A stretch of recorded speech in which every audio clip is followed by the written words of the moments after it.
सबको महत्वाकांक्षा है कि एक दूसरे का गला काटकर कैसे हम सत्ता के समीप पहुंच जाएं। जब नौकर इतना अमीर है तो मालिक का हाल क्या हो। तेजस्वी का लालटेन जो है बुझने वाला है, समझती है लोग। और ममता दीदी बहुत अच्छी तरीके से जान गई हैं कि उनकी हार सुनिश्चित है। नमस्कार, आप देख रहे हैं दर्श न्यूज। मैं हूं आपके साथ रितेश शर्मा। बिहार में लोकसभा चुनाव का दौर जारी है। इस बीच बयानबाजियां भी खूब जोर शोर से हो रही हैं और प्रधानमंत्री मोदी पर विपक्ष जो है कोई भी मौका नहीं छोड़ रहा है हमला करने का।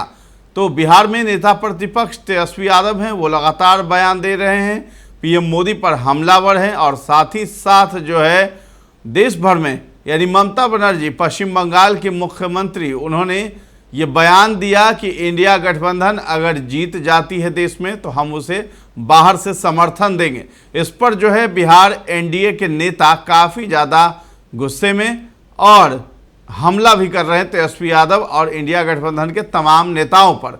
सबसे पहले उमेश कुशवाहा, उन्होंने ममता बनर्जी वाले बयान पे कहा कि इंडिया गठबंधन आखिर है कहाँ, वो तो खत्म हो चुका है। और उसके बाद पीएम मोदी पर हमला करने पर तेजस्वी यादव को लेकर उन्होंने घेरा है और कहा है कि इस बार बिहार में उन्हें 0 सीट आएगी। इसके साथ ही आपको बता दें कि शाहनवाज हुसैन हैं, बीजेपी के नेता हैं, उन्होंने भी तेजस्वी यादव पर हमला बोला है और इंडिया गठबंधन को लेकर के उन्होंने भी कटाक्ष किया है। तो शाहनवाज हुसैन ने यह तक कह दिया है कि नरेंद्र मोदी का आना तय है। जिस तरह से सूरज का उगना तय है उसी तरह से नरेंद्र मोदी का आना तय है। इसके साथ ही पीएम मोदी के हनुमान कहे जाने वाले चिराग पासवान ने भी ममता बनर्जी को लेकर के कहा है कि इंडिया गठबंधन तो खत्म हो गया है तो समर्थन वो किसे देंगी। साथ ही साथ तेजस्वी यादव पर भी हमला बोला है। तो चिराग पासवान ने कहा है कि चौथे चरण में ही हमने बाजी मार ली है और 4 चरण चुनाव के हो चुके हैं और नरेंद्र मोदी का आना तय हो चुका है। तो आप भी सुनिए क्या कुछ कह रहे हैं ये नेता। इंडिया गठबंधन है भी कहाँ? इंडिया गठबंधन को कब तितिर पितिर हो गया, कब समाप्त हो गया? कहीं है धरातल पर इंडिया गठबंधन? पेपर पर चल रहा है। उसका जो अंदरूनी मामला है आप सब जानते हैं। वो तो चुनाव लड़ने से पहले ही चुनाव हार चुका है।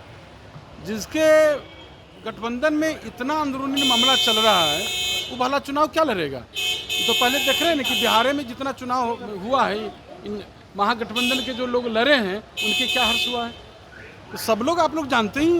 इस पर कोई तेजस्वी यादव ने ये कहा है कि हमारे चाचा ने कहा था कि 2014 में जो आए हैं वो तेजस्वी की बात उन्हीं के कहने पर एनडीए को हटा रहे हैं। मेरा उनका मौलिक समर्थन है। अरे तेजस्वी भ्रामक बलगलाना लोग को चाहते, जनता को। जनता समझदार है, जनता जान चुकी है। तेजस्वी का लालटेन जो है बुझने वाला है, समझती है लोग। वो तो बिना काम के क्रेडिट लेना चाहते हैं। काम तो उनको कुछ है नहीं। अपने पास 5-5 विभाग रखे क्या किए हो? हमारे नेता की उपलब्धि जो 18 वर्षों के जो शासनकाल का जो उपलब्धियां हैं वो अपने क्रेडिट गिना रहे हैं। तो जनता जानती, जनता इतना बुर्बक थोड़े हैं। जनता सबक सिखाएगी। वो तो कह रहे हैं कि आप लोग चुनाव हार चुके हैं चौथे चरण में। देख लीजिए ना, पता चल जाएगा जब रिजल्ट आएगा 4 को। तो पिछले बार 19 में उनको 0 मिला था, वही हाल होगा इस बार। आलमगीर आलम की गिरफ्तारी हुई है क्योंकि उनके पीए के नौकर के घर से 30 करोड़ निकला था। जब नौकर इतना अमीर है तो मालिक का हाल क्या होगा। तो पूरे तथ्य के साथ गिरफ्तारी हुई है। लेकिन गिरफ्तारी हुई है झारखंड में और बिहार के कुछ नेता बड़ा डर रहे हैं। ये क्या बात है? जो भ्रष्टाचार करेगा वो बख्शा नहीं जाएगा। ममता बनर्जी ने कहा है कि अगर इंडी गठबंधन की सरकार बनेगी तो मैं बाहर से समर्थन करूंगा। देखिए, एक बात तय है, जिस तरह सूरज का उगना तय है, नरेंद्र मोदी का प्रधानमंत्री बनना तय है, उसमें कोई शक की गुंजाइश नहीं है। नरेंद्र मोदी प्रधानमंत्री बनेंगे। अब की बार 400 के पार जाएंगे। हर चुनाव में कुछ लोग ऐसे संस्थान हैं जो हवा बनाते हैं, ये फेज़ अच्छा नहीं रहा, वो फेज़ अच्छा नहीं रहा। अभी तक हम लोग पूर्ण बहुमत प्राप्त कर चुके हैं 4 फेज़ में।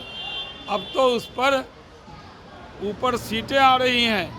नरेंद्र मोदी अगले प्रधानमंत्री बन गए हैं, कोई शक की गुंजाइश नहीं है।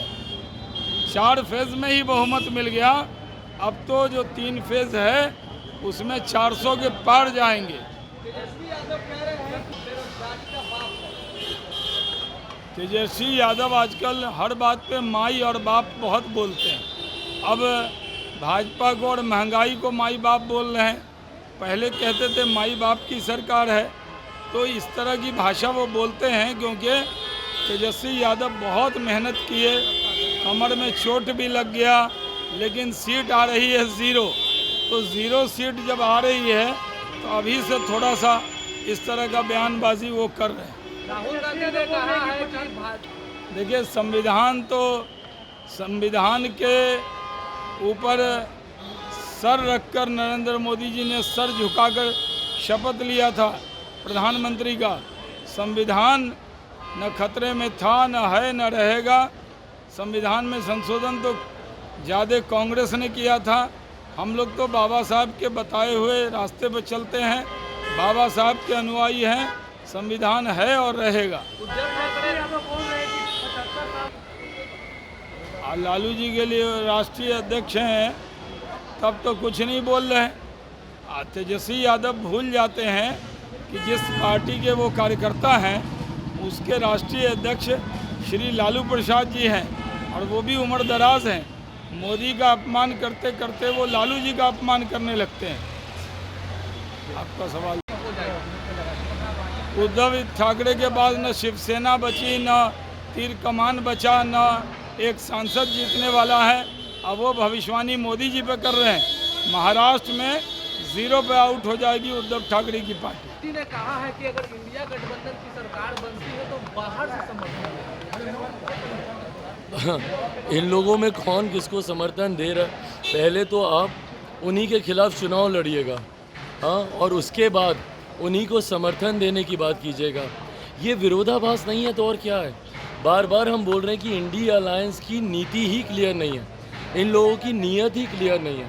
एक आम आदमी पार्टी है जो दिल्ली में कांग्रेस के खिलाफ, कांग्रेस के साथ मिलकर चुनाव लड़ रही है, और पंजाब में उन्हीं के खिलाफ चुनाव लड़ रही है। ममता बनर्जी जी जिनके खिलाफ चुनाव लड़कर जीत कर आएंगी, जीतने के बाद उन्हीं को समर्थन देने की बात कर रही हैं।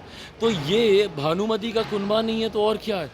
किसी के कोई नीति नहीं है, किसी की कोई नीयत नहीं है, किसी की कोई विचारधारा नहीं है। सबको महत्वाकांक्षा है कि एक दूसरे का गला काटकर कैसे हम सत्ता के समीप पहुंच जाएं। हकीकत है देश की जनता ये तमाम बातें देख रही है। देश की जनता ने बटा हुआ विपक्ष भी देखा है और प्रधानमंत्री जी के नामांकन और हर मंच पर एनडीए की एकजुटता भी देखी है। ऐसे में 1% का कहीं भ्रम नहीं है। हम लोग 400 के लक्ष्य को बहुत सरलता से हम लोग पार कर रहे हैं। 4 चरण के चुनाव हो चुके हैं, 5वें चरण के लिए परसों के बाद नामांकन बंद हो जाएगा। एक बात तय है कि इन 4 चरण के चुनाव में ही हम लोग बहुमत हम लोग पार कर चुके हैं। अब उसके बाद जितने आगे के 3 चरण हैं उसमें एनडीए अब अपने प्रदर्शन को कितना और बेहतर कर ले, लड़ाई उसकी है, बहुमत के पास अब हम लोग।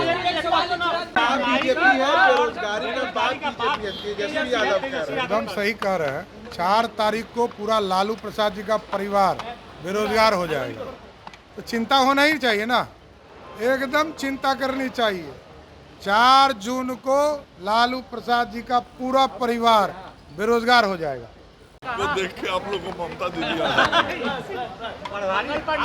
ममता बनर्जी ने कहा है कि अगर इंडिया अलायंस की सरकार बनती है तो हम बाहरी से समर्थन देंगे।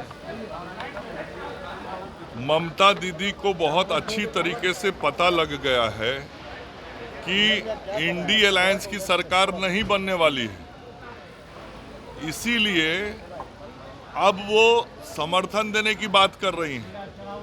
जब चुनाव शुरू हुआ और इंडी गठबंधन बना, उस समय तो ममता दीदी ये कहती थी कि हम सब साथ साथ हैं। तो बंगाल के चुनाव में अलग अलग क्यों हो गई ममता दीदी, जनता को जवाब दे। और बंगाल में लड़ाई और दिल्ली में मलाई, ये कैसे चल सकता है। बंगाल की जनता इतना नासमझ थोड़ी ही है। बंगाल की जनता ने तय कर लिया है कि इस बार बीजेपी को 30 से अधिक सीटों पे जीत दिलाएगी। और ममता दीदी बहुत अच्छी तरीके से जान गई हैं कि उनकी हार सुनिश्चित है और इंडी अलायंस की भी हार सुनिश्चित है। तो अब भविष्य में तालमेल की कोई संभावना बनी रहे इसलिए ऐसे बयान दे रही हैं, लेकिन ये नहीं चल सकता कि बंगाल में लड़ाई और दिल्ली में मलाई, ये दोनों चीजें नहीं चल सकती। महंगाई की मार बीजेपी है और बेरोजगारी का बाप बीजेपी है, तेजस्वी यादव ने कहा है सर। उनके परिवार और उनके माता पिता की मार बिहार की जनता ने जो झेली है, अभी अगली पीढ़ी आ गई है, उस मार से बिहार उबरा नहीं है। और कितना जमीन और मकान बेरोजगारी दूर करने के नाम पर नौकरी के लिए उन लोगों ने लिया है, उसके तो मुकदमे वो लड़ ही रहे हैं और अभी तो बेल पर हैं।